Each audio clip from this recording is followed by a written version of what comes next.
What is up, ladies and gentlemen? This is LL, and today we're going to be switching gears and talking about Play-2-Earn for a change, and we're going to be talking about this title called Spider Tanks. And actually, almost 2 years ago, I did a first impressions video about this game, and a lot of things have changed since then. There has been more tanks added into the game, more maps, and more importantly, now it's actually Play-2-Earn. Back then, you couldn't actually make money by playing the game.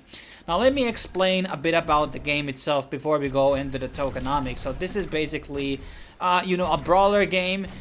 Usually you have a team of 3 who are going to be versus another team of 3. And there's things like King of the Hill, you have Escort, and Team Deathmatch. And these are kind of self-explanatory if you come from a gaming background. Basically, you beat the enemy team, and if you win, you are basically getting tokens. And these, or victory points basically. And these victory points will be accumulating into an actual token known as Silk, which can be used to basically buy out NFTs, which then can be obviously sold for Ethereum. And obviously you can also sell the Silk itself. It is listed in a couple of exchanges already. I'm gonna list those exchanges down below in case you want to check them out. It's not on any like A tier exchanges, but still on like very high quality ones. And I think it will be a matter of time will be added into another ones, because this is like basically in a lot of ways one of the better play-to-earn games. Like the tokenomics are pretty good, which we should probably talk about next. So in terms of like, by the way, this runs on desktop. I'm not sure is there a Mac or Linux version. The game runs out pretty well. I would say for the most part it's pretty smooth. I wish there was some music maybe on it. The sounds are okay-ish, and it's definitely like a lot more higher quality than most of your blockchain like gaming titles, I have to say. Like this is like more closer to a real title. Yeah, it could be a bit more like fine-tuned in some aspects to feel more fluent and like hitboxes and everything like that, and sometimes it's a bit chaotic as well. And maybe there's some issues about the balance in the game as well, because different tanks have different style of shooting. There's like flamethrowers, then you have things like which are shooting alternately, and then you have like flamethrowers which are long distance.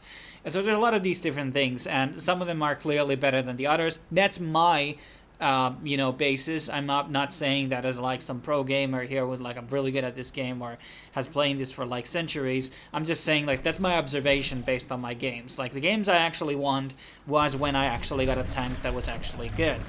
Now in the game, as I kind of already explained, you win victory points when you win games, and then those will be converted into real tokens, and that's how you basically earn this. And there's no limit how many games you can play per day. There's no cooldowns and stuff like that, which is very good.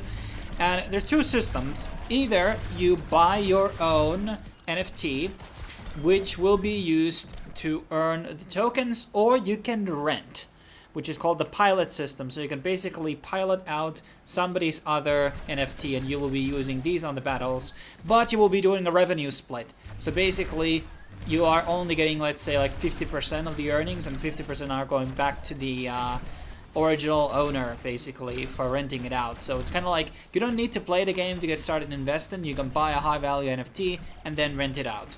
Then you can do things like upgrade the body parts on the tanks, which will like increase the stats and things like that, which is a functionality I maybe wish wouldn't exist. I mean, it kind of makes sense for grinding the game because there's like daily quests, weekly quests, but in a way like it's kind of breaking the balance, in my opinion. That's just my 2 cents. Like I wish there would be maybe something else.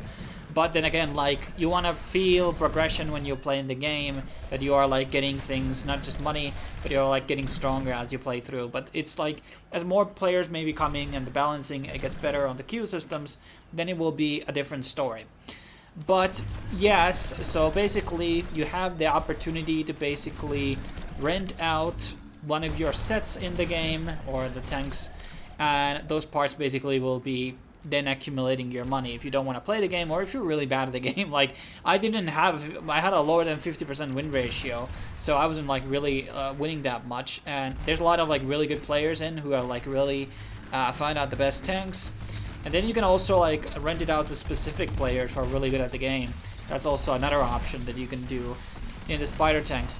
And so overall I would say like it's a pretty decent game. The tokenomics are pretty decent, but I think it's like infinitely scaling token supply of silk. It's not like when the assets are issued, I don't think they are like burning the tokens. So there is that problem. Also, you have to understand that you are getting only these silk tokens on a daily basis. Since I only started out this feature today, because I kind of been not following all of these play-to-earn stuff in a long while. So I'm gonna be sharing you some data. You can join the Discord and Telegram, obviously, to talk about, you know, anything about earning in crypto in general, in case you want to find out more of play-to-earn stuff or other things.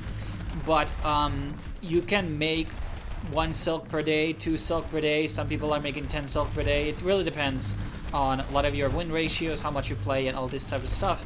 But I actually do like the aspect that if you're putting a really lot of time into it, you can actually get some amount of money. I don't think you're gonna become a millionaire unless like the silk price is gonna go really up, and unless you're gonna be like investing in buying like new tanks, which you're gonna be flipping out for really good prices.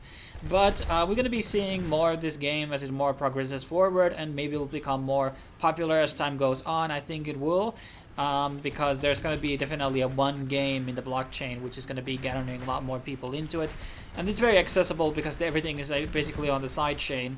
So you can basically transfer out from Pre by having a Gala account, and Gala account, by the way, is like just something you need to fire an email, and that's basically it. And I think you need to connect your MetaMask.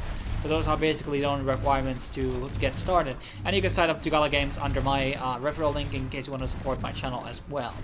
But I don't really have much else to add here. I think Spider Tanks is probably the best blockchain game I have played. Yeah, there's like things like Axie Infinity, which is actually done really well, but it has a bit of a like entry cost into it, and that's the beauty of this game, is that anybody can basically enter without investing and can start earning. Obviously, you're gonna start earning a bit less, perhaps, or maybe not even that.